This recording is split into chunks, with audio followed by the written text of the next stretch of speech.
Sentado em gramados verdes como um profeta casual, Ben Zruel oferece o evangelho da liberdade financeira, prometendo transformar mortais em, poderíamos dizer, comuns em senhores de si.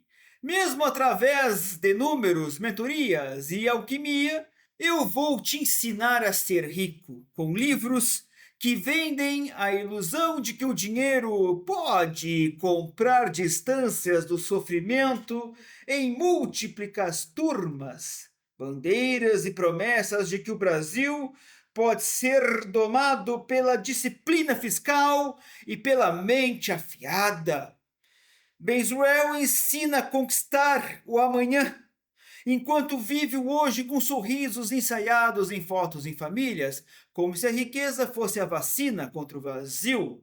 No entanto, ó pregador da abundância, o tempo, esse cobrador implacável, que não aceita parcelamento, ignora todos os planos de aposentadoria precoce.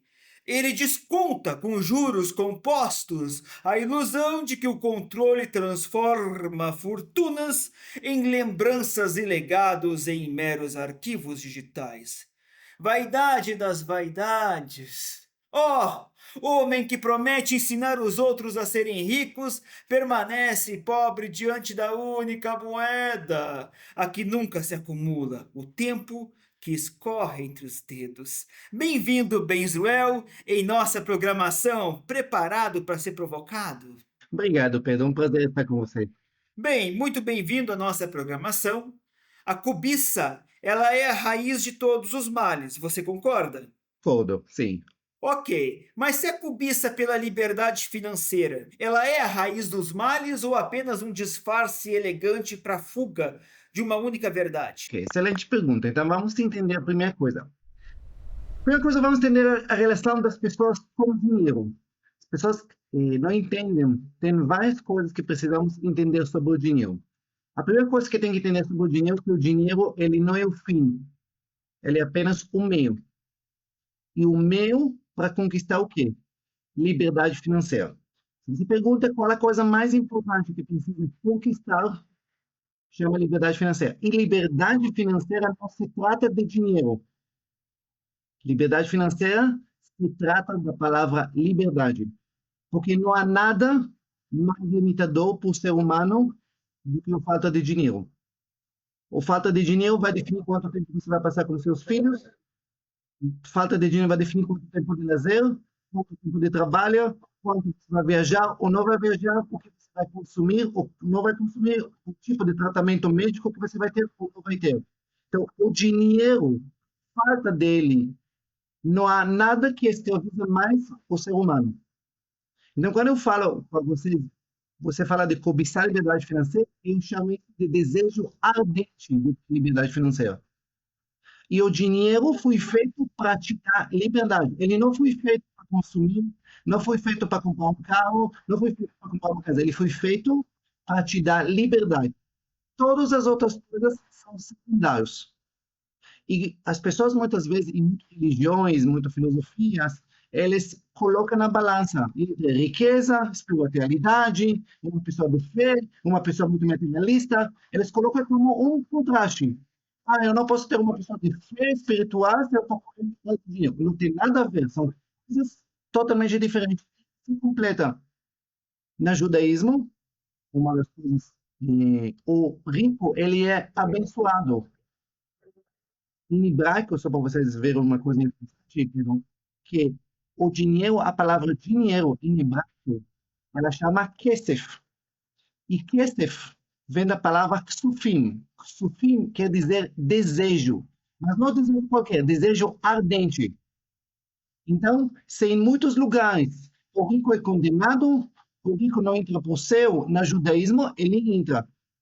Por quê? Porque uma pessoa entende que uma pessoa que tem posses, uma pessoa que tem dinheiro, obviamente na forma honesta, na forma uma pessoa que trabalhou, que conquistou, é uma pessoa que pode ajudar outros, pode oferecer emprego, pode contribuir para a sociedade, enquanto uma pessoa que é pobre, uma pessoa necessitada, infelizmente isso precisa de ajuda, isso precisa de recursos para poder se manter. Então, e se você pergunta se uma coisa ruim, uma coisa condenada a desejar dinheiro, a resposta é definitivamente não. Como é que é ser rico, bem? Porque tu hoje o que mais tem é mentoria, ensinando a ser rico e prometendo 200, 300 mil por mês. A gente sabe que a teoria demais não funciona, o que funciona é a prática. Então, na prática, sem teoria, como é que é para ficar rico no Brasil? Porque o Brasil é um país diferente de todos os mundos, bem. Então vamos entender. Primeira coisa, vamos começar a entender algumas coisas. Claro que eu concordo com você. Primeira coisa, tem muitas pessoas, muitos gurus falsos por aí.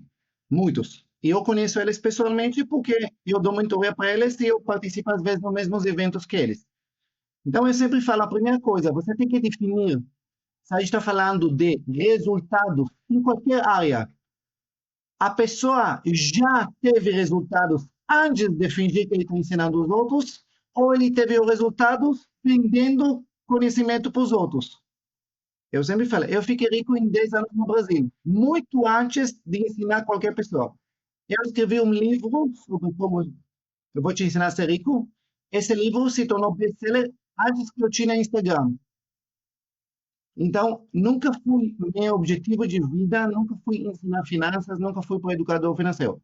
Eu tenho uma carreira em uma multinacional, que eu sou um dos presidentes dela, eu sou investidor em imobiliários, e logo, só muito tempo depois, praticamente 15 anos depois que eu cheguei para o Brasil, que eu já era rico, já tinha liberdade financeira, que eu comecei, de uma forma mais amadora, ensinar as pessoas, e depois cresceu, virou uma empresa. Então, eu nunca fiquei rico ensinando as pessoas a ficar rico. Eu sempre fui antes. E, infelizmente, eu concordo. Tem muitas pessoas que ensinam os métodos de ficar ricos, se tornando ricos vendendo micro. E mais uma coisa que isso é interessante para as pessoas aprender. Muitas vezes a pessoa compra cursos, não só de finanças, também cursos de como vender, como fazer shipping, como fazer ganhar na internet. Eu sempre falo que tem duas formas para você reconhecer, eu não vou falar golpe, mas uma promessa falsa.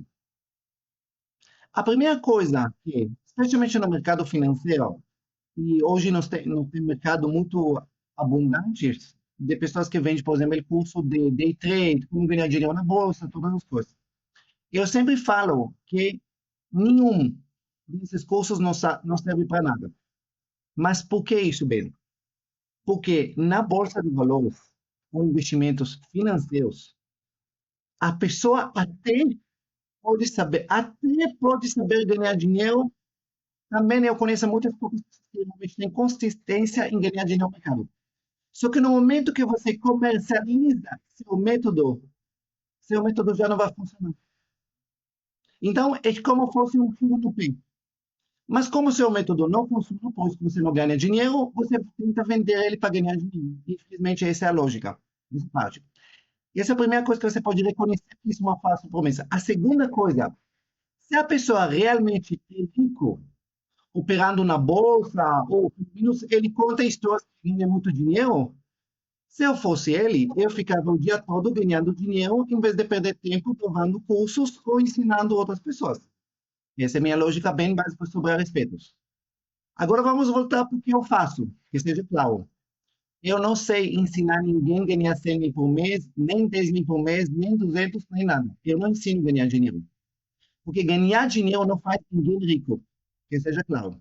As pessoas falsamente pensam que quando eles vão ganhar mais dinheiro, a vida deles vai resolver. Não, a vida sua não vai resolver. Porque o dinheiro não muda absolutamente nada. O dinheiro apenas amplifica a situação atual que você está hoje.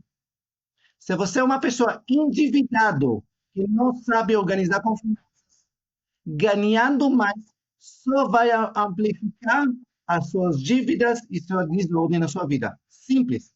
Não, imagina, bem, me dá dinheiro. Não. Quem não sabe administrar um tostão, não vai saber administrar 1 milhão. E essa é uma frase que eu aprendi 20 anos atrás e falei. Então, o dinheiro, sim, Vamos entender aquela pessoa endividada, que ela quer crescer, ela quer prosperar.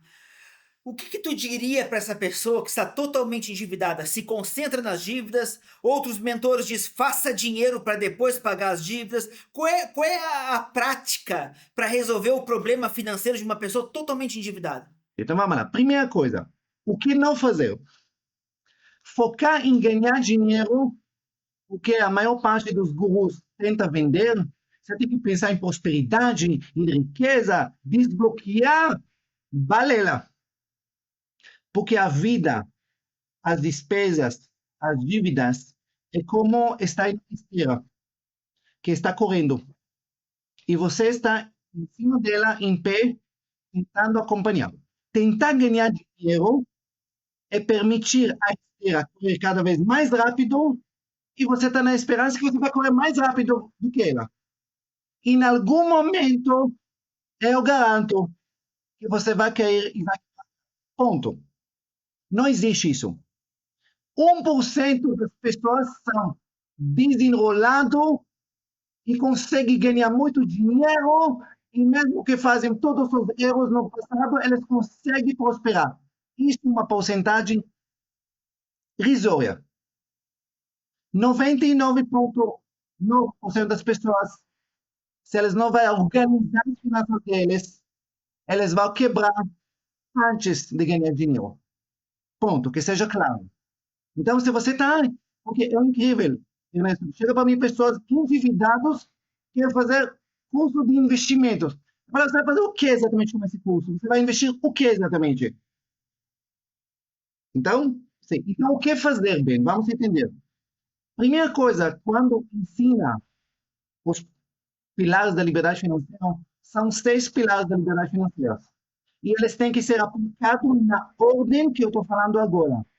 Não dá para pular ordem, nem pular etapas. Primeira coisa, mesmo falando de uma pessoa endividada, mentalidade é o primeiro pilar de tudo. E o que é mentalidade? Todas as escolhas que levou você a ser uma pessoa endividada começaram na sua mentalidade. O que é mentalidade, resumindo? Mentalidade é tudo que você acha importante ou não importante. O que você acha gasto ou investimento. O que você acha vale ou não vale. Cada pessoa tem um sistema de balanços diferente. Você, Ernesto, pensa que investir em tal coisa é extremamente importante. Eu posso achar que isso não é besteira. Outra pessoa pode achar também que isso é maior importante. Outra pessoa... Então, enquanto a pessoa não corrige a mentalidade, ele nunca pode corrigir os frutos, suas escolhas. Então, as pessoas, primeira coisa é a mentalidade. Esse é o início de tudo. Segundo pilar, ambiente. Muitas vezes, as pessoas se ferram a vida deles por um ambiente errado. Andando com as pessoas erradas, com os familiares errados, que levam você a tomar decisões, muitas vezes, erradas. Você vive no mundo da comparação, você compara o carro que você tem com o seu cunhado, com o seu vizinho, as pessoas te induz a viver diferente do que você poderia. Você fala, nossa, você ganha tanto, você deveria trocar de carro, você está com o celular, você está andando com o celular velho, você deveria trocar por um novo. Induz você. Tem que olhar o seu ambiente. Terceiro pilar, administração financeira e padrão de vida correto. O que é padrão de vida correto? Padrão de vida que sobra dinheiro. Ponto. Se não sobra dinheiro, está errado. É boa conversa. Então, esses são os primeiros 3 pilares. O quarto pilar é ser da dívidas. Se você tem problema de dívidas, primeiro você tem que resolver os problemas. Você tem que corrigir sua mentalidade, tem que corrigir a mente, tem que corrigir o padrão de vida. Senão, não tem como ser de dívidas. Por quê? Porque mesmo que você vai ganhar mais dinheiro, mesmo que até você vai ganhar na loteria em resolver as dívidas, por questão dos primeiros 3 pilares, você vai rapidinho gerar novas dívidas. Você vai continuar endividado por vida toda. Por isso que você conhece pessoas que estão endividadas 15 anos. E não é da mesma dívida. Eles estavam endividados, quitavam dívidas, fizeram novas dívidas, quitavam, e a vida toda endividada. Por quê? Porque os primeiros 3 pilares deles estão bagunçados. Se não vai arrumar eles, não tem como ser da dívida. Depois que arrumou os 3, aí pode usar o meu método, que chama método tudo ou nada, para sair das dívidas. Mas só depois de arrumar os 3. Então, tu concorda que nós somos a frequência com quem a gente anda? Sempre. Nós somos a frequência com quem a gente anda. Na prática, eu vou ser repetitivo, porque o programa é uma provocação. Como é que aquela pessoa endividada, o que que ela vai fazer em primeiro momento, primeiro passo para sair da dívida? Eu ganho tanto, mas eu estou devendo 3 vezes mais do que eu ganho. O que que eu vou fazer? As pessoas me cobrando todos os dias, me ligando. Como é que eu vou fazer quando não se quando não você vê impossível achar uma negociação? Perfeito. Vamos lá. Primeira coisa. Vamos entender que no Brasil, você não negocia dívidas. Por quê? Por um motivo muito simples. Os juros cobrados no Brasil são desumanos. Não tem como você negociar uma dívida que cobra 10% ao mês, 15% ao mês. Não tem. Por isso que existe meu método tudo ou nada. Esse método eu desenvolvi. Desenvolvi não. Eu empacotei ele 8 anos atrás. Esse método já salvou a vida de dezenas de milhares de pessoas, de famílias. Ele está no livro, depois no mentoria, no curso. O, o método tudo ou nada, ele tem 4 passos simples. Primeiro passo, nunca consulta seu gerente de banco. Seu gerente de banco não é seu amigo, não é seu consultor financeiro. Ele não está lá para te ajudar, ele não está lá para resolver suas dívidas. Ele está lá para vender os produtos do banco. Nunca perca tempo conversando com ele. Segundo passo, chama tudo ou nada.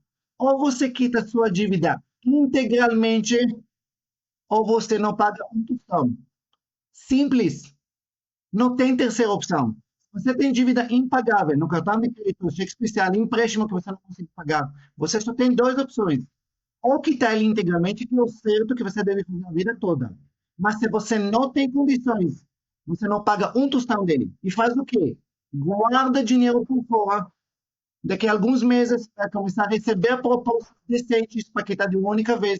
Você quita e acabou e nunca mais repete esse erro. Só isso. Ah, bem, mas se eu fizesse isso, eles vão sujar meu nome. Não, eles não vão sujar seu nome. O que eles vão fazer, eles vão proteger seu nome para você não fazer mais besteiras, que eu acho ótimo para muita gente. Terceiro passo, uma dívida fica uma dívida. Jamais refinancie suas dívidas. Se você tem um empréstimo que você não consegue pagar, a maior parte das pessoas volta para o banco e faz um novo empréstimo para pagar o primeiro. Péssimo, erro fatal. Você não conseguiu pagar o primeiro empréstimo, você morre com ela, você fica com ela, você não faz outro pior. E o quarto passo é ter controle emocional de seguir exatamente os 4 passos que eu acabei de falar. Se a pessoa usa isso, ele quita a dívida dele. Simples assim. O grande problema do Brasil, que não tem nos outros países, é essa questão que tudo é parcelado, bem. Tudo é parcelado em Casas Bahia, 24, 36 vezes. O brasileiro não tem que aprender como primeiro passo, essa não é a minha área, mas o primeiro passo é compra à vista, se eu não posso pagar, eu não faço. Perfeitamente. Se fizesse isso, resolveria 99% dos problemas financeiros do brasileiro. Então tu pode dizer que a fraqueza do brasileiro é a impulsão. Sim, na verdade não é impulsão, é a possibilidade. Eu vou dar para você, ontem eu dei uma palestra em São José dos Campos e eu falei no palco, eu falei para, tinha umas 500 pessoas, eu falei, eu vou dar para vocês um presente, para todos vocês. A Larissa, que era a coordenadora do evento, ela vai me passar o CPF de todos vocês e eu vou sujar o nome de todos vocês. Eu garanto para você que esse vai ser o maior presentão para vocês. Nunca mais você vai ter problemas financeiros. Porque o crédito, para a maior parte das pessoas, é a ruína financeira deles. E se a pessoa não tivesse nunca crédito na vida, 99% dos problemas que tem simplesmente evaporam. Ele não ia ter. Simples assim. Mas aí eu vou insistir em algo importante para quem está aqui nos assistindo, Breno. E é importante você repetir isso, porque hoje no Brasil o que mais tem é endividado. O que mais tem no Brasil, cada 10 pessoas, 8 são endividadas. O que que você aconselha de forma pausada para que as pessoas entendam isso? Como sair da dívida? Ninguém fica rico sem sair das dívidas. Como sair das dívidas para um dia ser rico? Perfeito, Pedro. Exatamente as duas coisas que eu falei para vocês. Você tem que atacar as duas frentes. A primeira frente, exatamente os 4 passos que eu acabei de falar. Assim que você lida com a dívida. Nunca consulta seu gerente de banco, tudo ou nada. Nunca renegocia suas dívidas e tem controle emocional de fazer os 4. Esse é um lado. A segundo lado, você tem que mudar o seu comportamento, as suas escolhas, a sua mentalidade, o que você acha certo ou errado, o que levou você para a situação que você está hoje. Você tem que começar a corrigir isso. Segundo pilar, você tem que afastar das pessoas que induzem você a viver num padrão de vida que você não deveria viver. E o terceiro passo é o padrão de vida correto. Você tem que ter controle nos seus números, tem que saber quanto você gasta por mês, quanto você ganha, tem que fazer sobrar dinheiro. Se você, independente das dívidas, se você fecha um mês no vermelho, você sempre vai ser uma pessoa endividada, não importa se você vai quitar os próximos dívidas que você tem. Então, você precisa fechar o mês no azul. Agora, mais uma observação importante. Muitas pessoas que ouvem que eu estou falando que você tem que viver no padrão de vida correto, eles falam, bem, mas você não sabe minha vida, você não sabe como é que é viver no Rio de Janeiro, em São Paulo, no capital, com 3 filhos pequenos, você não sabe. Eu falo para você, presta bem atenção. E ontem eu fiz isso de uma maneira bem engraçada, na palestra, né? Eu falei a mesma coisa. E eu falei, quem aqui na sala acha que a vida dele é complicada, que ele não sabe como contar? Aí uma pessoa levantou a mão. Falei, perfeito, posso, sem se expor muito, você pode falar quanto você ganha? Aí ele relutou, porque eu ganho 20 mil. Falei, perfeito, você tem filhos pequenos? Falei, tem 2. Falei, ótimo. E com 20 mil em São José não consegue viver. Falei, não, falei, perfeito, calma, vou te ajudar. Aí eu falei, tem aqui alguém que tem 2 filhos pequenos e ganha menos? Aí outra pessoa levantou a mão. Eu falei, quanto você ganha? 10 mil. Falei, perfeito, obrigado. Falei, olha, você, acho que uma chamava Patrícia, outra Fernanda. Patrícia, conhece a Fernanda. Quando termina o evento, senta lá fora e pergunta a Fernanda como vive com 10 mil reais, ela vai te ensinar. Simples. Aí a Patrícia, obviamente ela não falou isso, mas sempre passa na cabeça da pessoa. Mas Fernanda, os filhos dela com certeza não estudam na mesma escola que meus filhos. Aí eu respondi, e você, Patrícia, você acha que seus filhos têm direito de estudar nessa escola? Aí normalmente fica silêncio na sala. E essa é a questão. A questão é que as pessoas não sabem como corrigir padrão de vida.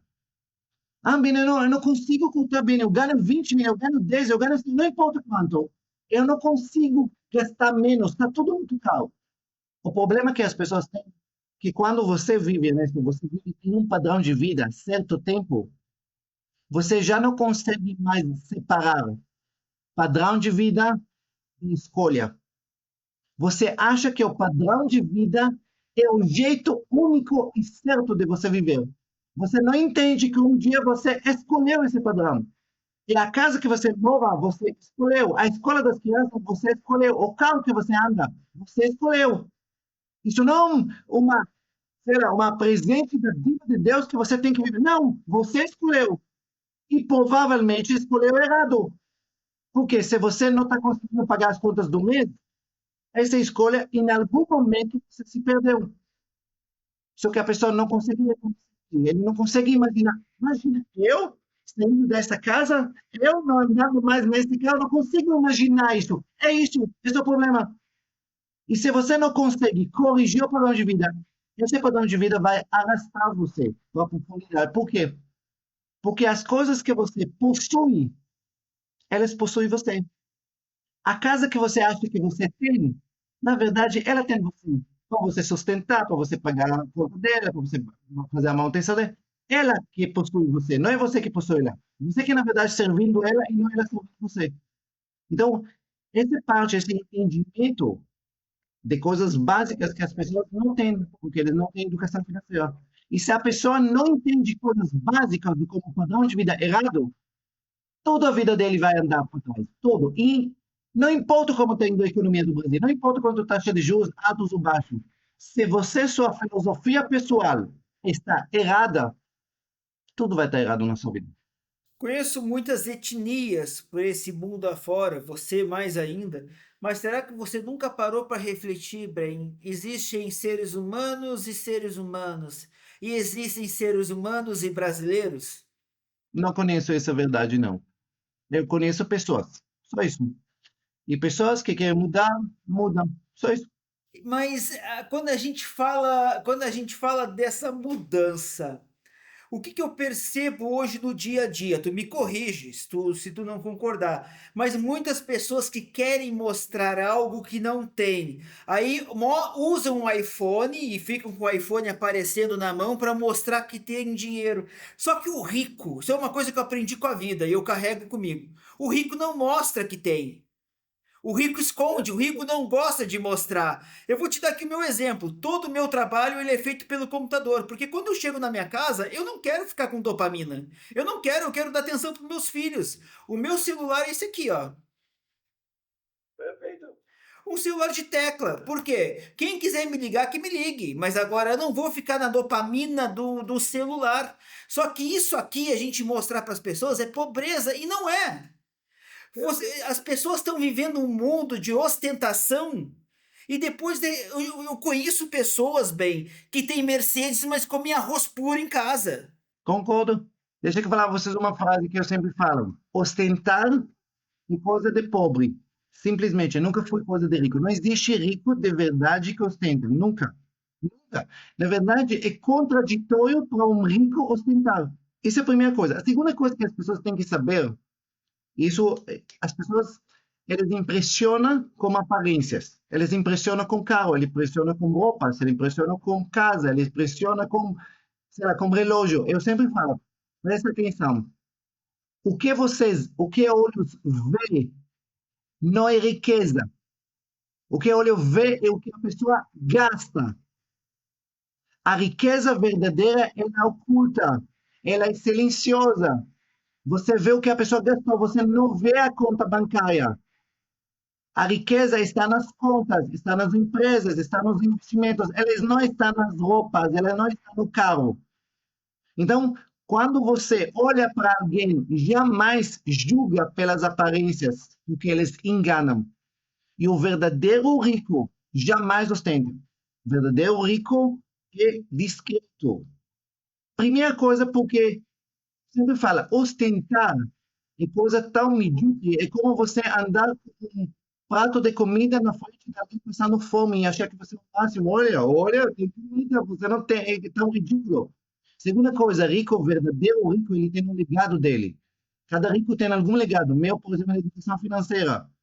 Outra pessoa tem a empresa dele, outra pessoa tem para Marte, outra pessoa, sei lá, cada pessoa tem um legado na vida.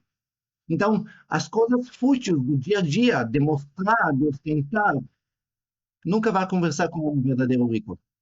E a terceira coisa, obviamente, eu quero ostentar para a Polícia Federal bate na minha porta para tentar justificar porque que eu estou mostrando Ferrari no internet. Entende? Não faz sentido nenhum.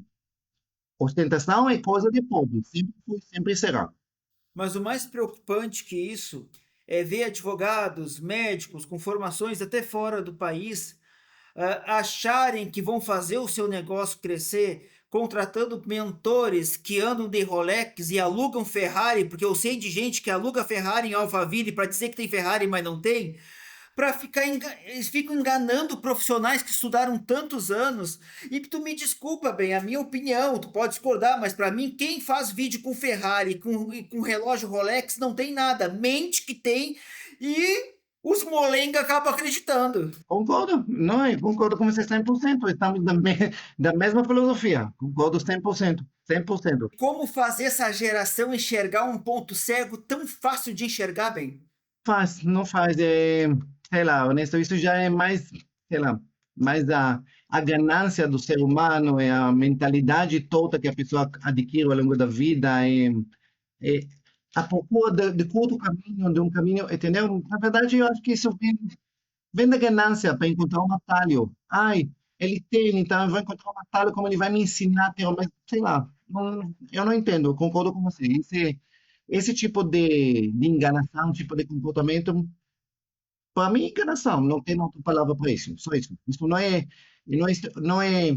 Tem uma pessoa que ontem me perguntou a respeito da palavra fake it until you make it. Eu falei para ele, não tem nada a ver com essa história aqui. Fake it until you make it quer dizer você mantendo postura no momento difícil. Você continuando seguindo seu negócio, mesmo que não está indo bem, você mantendo postura, isso sim. Agora, mentir, ostentar com coisas que você não tem, ah, isso já não é fake. Isso é simplesmente mentir, simplesmente enganar. O que deixa mais triste, bem, é ver tantas pessoas deixarem de contratar um grande mentor, que você é um sucesso no Brasil, mas deixam muitas vezes de contratar um Ben Zruel para contratar um jovem que não tem 30 anos que vai te dizer que vai fazer você fazer 200 mil por mês. Eu vou contar para vocês uma coisa que, infelizmente, eu descobri nisso. Produtos bons, infelizmente, com marketing ruim, não vende. E produtos ruins, com marketing bom, vende pra caramba. Infelizmente, no mundo comercial, marketing é mais importante do que o próprio produto. Simples. Mas eu tenho certeza, bem, que se tu bota um terno italiano, um relógio Rolex no braço e um iPhone 17 fazendo um vídeo, vai triplicar o teu número de clientes. Porque, infelizmente, as pessoas querem ser enganadas. Mas eu não participo desse jogo. Mesmo que eu sei que ele funciona. Não faz. Eu tenho orgulho de dizer isto, bem. Eu estou no digital, mas eu não sou do digital. Porque o digital é algo muito perigoso. Eu concordo com você, Ernesto. Concordo 100% com você. E eu, mais ainda, porque, Ernesto, diferente que você, eu conheço os finanças do digital. Então, eu conheço as pessoas do digital e os finanças deles. E eu concordo com você 100%. Eu uso o digital porque o meu hoje pode chegar para mais pessoas. Mas, se não precisasse, eu ficaria muito feliz de não precisar usar nunca. Não. Quero te agradecer pela participação em nosso programa, bem, e que possam existir mais bens Ruels neste mundo para fazer as pessoas enxergar a verdade. Mas cuidado, as pessoas são cegas e a verdade muitas vezes não é bem vista. Verdade, verdade. Foi um prazer, Ernesto, estar com vocês e compartilhar um pouquinho da nossa filosofia. Prazer. Obrigado a todos. Até lá.